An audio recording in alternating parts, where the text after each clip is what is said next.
আলাইকুম। আমার নাম নাফিজা আক্তার।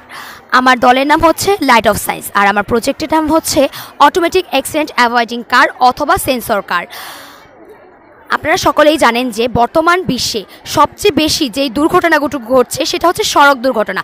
এই সড়ক দুর্ঘটনাটি আমাদের মানব জীবনকে অব্যাহত রাখতে পারে না, এটি আমাদের নিরাপদ যাপনকে বাধাগ্রস্ত করে। বুয়েটের রিসার্চ অ্যাক্সিডেন্ট গবেষণার মতে প্রত্যেক বছর গড়ে 12,000 লোক নিহত হচ্ছে এবং আহত হচ্ছে 35,000-এরও অধিক লোক। এই গবেষণাগুলো থেকে আমরা বুঝতে পারছি যে এই অ্যাক্সিডেন্টগুলো হওয়ার পেছনে পর্যাপ্ত পরিমাণ কারণ রয়েছে। সেই কারণগুলো হতে পারে জনগণের অসচেতনতা, পর্যাপ্ত পরিমাণে ডিভাইডার না থাকা, ত্রুটিপূর্ণ যানবাহন, অথবা রাস্তায় পর্যাপ্ত পরিমাণ বাধা বিপদগ্রস্ত থাকা ইত্যাদি। এই বাধাগুলো থেকে আমাদের সবসময় একটি কথা মনে রাখতে হবে যে একটি দুর্ঘটনা হতে পারে সারা জীবনের কান্না। তো আমরা যদি এই অ্যাক্সিডেন্টগুলোকে অতিক্রম করতে চাই তাহলে আমাদের দরকার একটি সুপরিকল্পিত পরিকল্পনা এবং সচেতনতা। সেই সচেতনামূলক কাজ হিসাবে আমি এবং আমার দলের পক্ষ থেকে আজকে আপনাদের জন্য তৈরি করে রেখেছি অ্যাক্সিডেন্ট অ্যাভয়েডিং কার অর্থাৎ সেন্সর কার।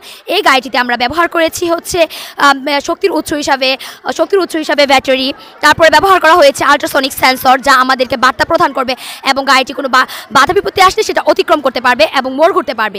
এছাড়া ব্যবহার করা হয়েছে মোটর ড্রাইভার, আরও ব্যবহার করা হয়েছে সার্ভো মোটর, আর ব্যবহার করেছে আর্ডুইনো ইউনো, আর ব্যবহার করেছে চাকা। এবং এই গাড়িটি আপনারা বাসার মধ্যে খুব স্বল্প মূল্যে তৈরি করতে পারবেন এবং আপনারা তা তৈরি করার মাধ্যমে পরিবেশকে রক্ষা করতে পারবেন এবং আপনাদের সচেতনতা বৃদ্ধি করতে পারবেন এবং সকলের পক্ষ থেকে আপনারা এটা করতে পারবেন যে কোনো প্রকার অ্যাক্সিডেন্ট থেকে বিরত রাখতে পারবেন। কারণ বাংলাদেশের মধ্যে প্রত্যেক বছর 1 কোটির অধিক সম্পদ ক্ষতিগ্রস্ত হয় এই অ্যাক্সিডেন্টের ফলে। তাই আমরা যদি অ্যাক্সিডেন্টকে অ্যাভয়েড করতে পারি তাহলে হয়ে উঠতে পারবো আমরা একটি দক্ষ সমাজ। তো এর মাধ্যমে আমি আমার সংক্ষিপ্ত বক্তব্য শেষ করছি। ধন্যবাদ। আপনাদেরকে আমি দেখাতে যাচ্ছি আমার প্রজেক্টটা।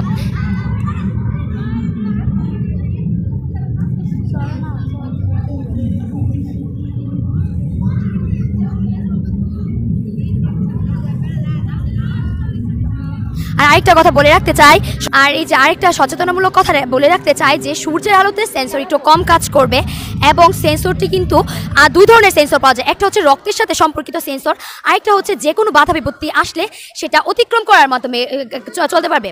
আর এটা হচ্ছে যে কোনো ধরনের বাধা বিপত্তি আসলে সেটা অতিক্রম করতে পারবে। এটা হচ্ছে আল্ট্রাসনিক সেন্সর। আর আরেকটা আছে যেটা হচ্ছে ভলিউম সেন্সর, আরেকটা আছে হচ্ছে রক্তের মাধ্যমে সেন্সর। কিন্তু আপনাদের জন্য এটাই সুবিধাজনক হবে যদি আপনারা যে কোনো বাধা বিপত্তি অতিক্রম করার জন্য আল্ট্রাসনিক সেন্সর ইউজ করেন। সেটা আপনাদের যে কোনো বাধা বিপত্তিকে অতিক্রম করতে সাহায্য করবে। Thank you.